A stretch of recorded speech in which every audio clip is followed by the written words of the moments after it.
Covid test ಕಡ್ಡಾಯಗೊಳಿಸಿದ Dakshina Kannada ಜಿಲ್ಲಾಡಳಿತದ ವಿರುದ್ಧ ಗಡಿನಾಡ ಜನತೆಯ ಪ್ರತಿಭಟನೆ ತಾರಕಕ್ಕೇರ್ತಾ ಇದೆ. ನಿನ್ನೆಯ ಪ್ರತಿಭಟನೆ ಹಾಗೂ ಹೈಕೋರ್ಟ್ಗೆ ಸಲ್ಲಿಸಿದ ಸಾರ್ವಜನಿಕ ಹಿತಾಸಕ್ತಿಯ ಅರ್ಜಿಯ ಹಿನ್ನೆಲೆಯಲ್ಲಿ ಜಿಲ್ಲಾಡಳಿತ ಮತ್ತೊಂದು ದಿನ ಸಡಿಲಿಕೆಯನ್ನ ನೀಡಿರುವುದು ಗಡಿನಾಡ ಜನತೆಯಲ್ಲಿ ಅಲ್ಪ ಸಂತೋಷವನ್ನ ನೀಡಿರುವುದಾದರೂ ಮತ್ತೆ ಬುಧವಾರದಿಂದ ಕೋವಿಡ್ ಟೆಸ್ಟ್ ಕಡ್ಡಾಯಗೊಳಿಸಿರುವುದಾಗಿ ಮಂಗಳೂರು ಜಿಲ್ಲಾಧಿಕಾರಿ ಹೇಳಿಕೆಯನ್ನ ನೀಡಿರುವುದು ಗಡಿನಾಡ ಜನತೆಯನ್ನ ಮತ್ತಷ್ಟು ಉಲ್ಬಣಗೊಳಿಸಿದೆ.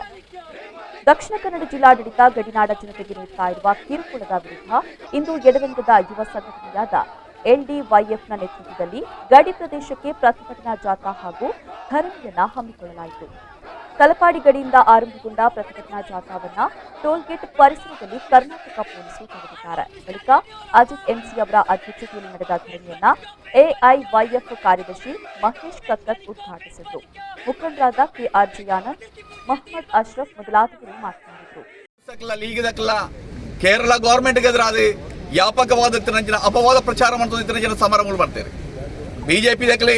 ಬಿಜೆಪಿ ಜಿಲ್ಲಾ ಪ್ರೆಸಿಡೆಂಟ್ ಶ್ರೀಕಾಂತ್ ನೇತೃತ್ವಗಳು ಈ ತಲಪಾಡಿ ಗಡಿಟ್ಟು ಅಕ್ಕಲಬತ್ತು ಮಂತ್ರಿನ ಸಮರ ಭಾಷೆಗಳು ನಮಗೆ ತುಯಿನಬಹುದು. ದಾನೆ ಇನಿ ಬಿಜೆಪಿ ಒಂಜೆ ಜನ ಈ ಗಡಿಯ ಬಂದು ಮಂತ್ರಿನ ಸಂದರ್ಭಗಳು ದಮ್ಮು ದಪ್ಪೇರೆ ಪಾತ್ರೆ ನಾಳೆ ಇದ್ದ ಅವಸ್ಥೆಗೆ ಎತ್ತಾದ ನಾವು ಬಿಜೆಪಿ ಗವರ್ಮೆಂಟ್ ಆದದ್ದು ಕರ್ನಾಟಕ ಆಡಳಿತ ಮಾಡ್ತೊಪ್ಪವು. ಈ ಗಡಿ ಪ್ರದೇಶದ ಎಂಪಿ ಆದ ಪ್ರಜನ BJP MP Karnataka state BJP president ಆದುಂಡು. ಆ ಬಿಜೆಪಿ ಪ್ರೆಸಿಡೆಂಟ್ ನಳಿನ್ ಕುಮಾರ್ಲ ಬಿಜೆಪಿ ಗವರ್ಮೆಂಟ್ ಈ ಕಾಸರಗೋಡು ಜಿಲ್ಲೆದ ಗಡಿನಾಡು ಪ್ರದೇಶಕ್ಕೆ ಬರ್ತದೆ. ಮೂಡು ಗಡಿನಾಡು ದಕ್ಕಲಿ ಕರ್ನಾಟಕದ ಅಪ್ಪೇಣ ಜೋಕುಳು ಬರ್ತದೆ.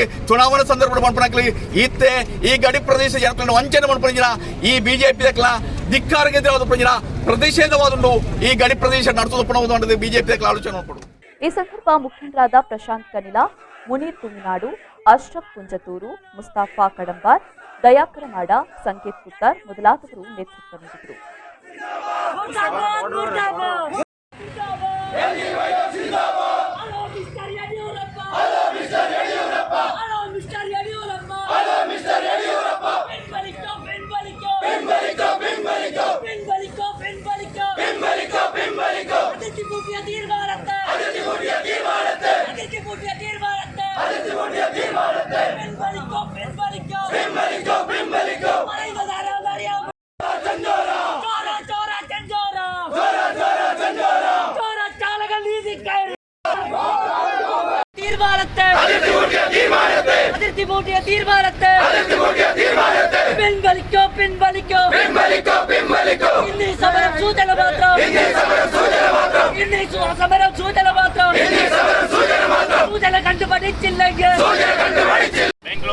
ബംഗളൂരിലേക്കും ഉൾപ്പെടെ കടന്നു പോകുന്ന ആളുകൾക്ക് 72 മണിക്കൂർ മുൻകൂർ ബന്ധമാക്കിക്കൊണ്ടുള്ള